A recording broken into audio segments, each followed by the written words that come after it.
Let the transfer portal extravaganza begin. Florida State, after a 2-10 season, expected to see quite a bit of attrition and changes on its roster heading into the 2025 season. And this one specifically in this video, maybe a little bit more of a shock than most. Linebacker Omar Graham Jr. is entering the transfer portal as a redshirt sophomore. This was on Sunday evening, coming to maybe a little bit of a surprise, as we know Tony White coming from Nebraska as Florida State's new defensive coordinator.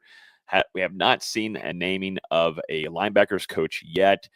We are expecting for Randy Shannon to be moving on from Florida State, but with this news, we'll start to see some things align and maybe the dots connect with one another as we get through this video. But as we know, Omar Graham Jr. having a slower start to the 2024 season, was expected to be a big-time kind of pivotal player in that linebacker room for FSU, which going through the season he did. He recorded 37 tackles this season, 3.5 tackles for loss, 1 sack, and 3 pass breakups.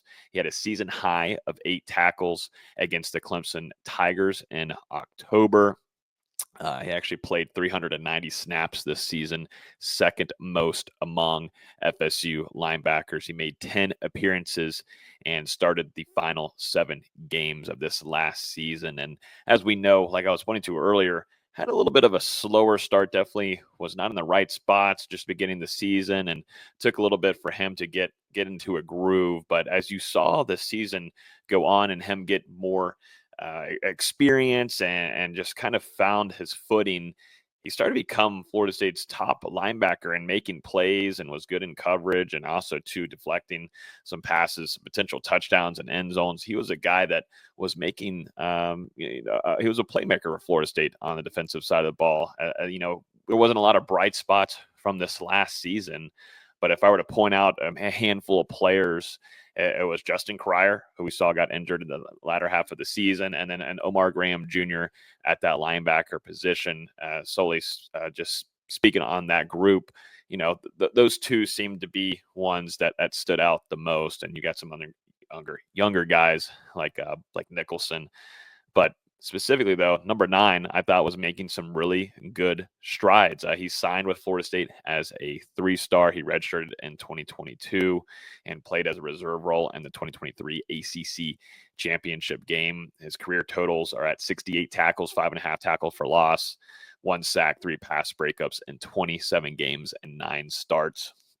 He'll have 2 seasons of eligibility remaining.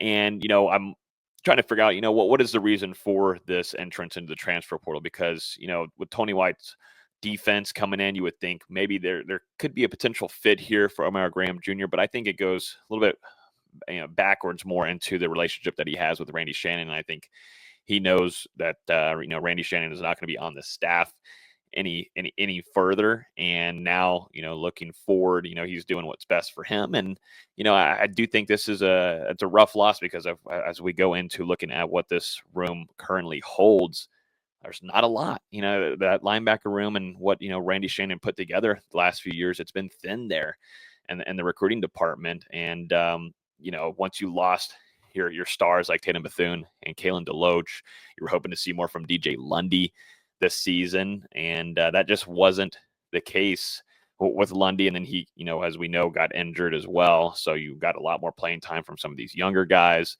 But the linebacker room is really thin. There's 6 eligible returnees for 2025. Sean Murphy, Blake Nicholson, as I just mentioned a little bit ago, Justin Cryer too, DeMarco Ward, Jaden Parrish, and Tamir Hickman Collins. So this room is thin with not a whole ton of experience outside of maybe Blake Nicholson and Justin Cryer. No, DeMarco Ward has been there as well, but this room is thin and it needs more talent here. And this is where Florida State's going to have to play a pivotal role and to jump into the transfer portal and the linebacker room. We've already seen a handful of guys enter the transfer portal for Florida State. Deuce Spann. We've seen Jackson West, Byron Turner Jr. Tell me why. Duradway. Hopefully I said that right. Hopefully I didn't screw that up.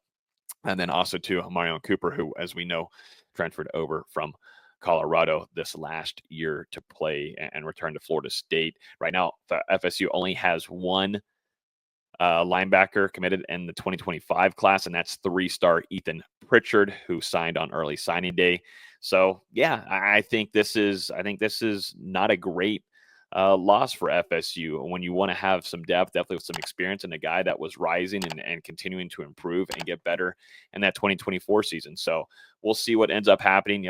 These things can always change. He could be testing the market a little bit and see what other teams might be interested. And with the NIL game going on, there's a lot of opportunities where either he's going to find a new home or he could return here to Florida State, like we saw with DJ Lundy going and testing the waters with Colorado and then saying, nope, coming back to FSU, which they desperately needed. And now Florida State kind of back in that same boat. So picking a linebackers coach moving forward for Mike Norvell is going to be pivotal and huge for Florida State's success on the defensive side of the ball.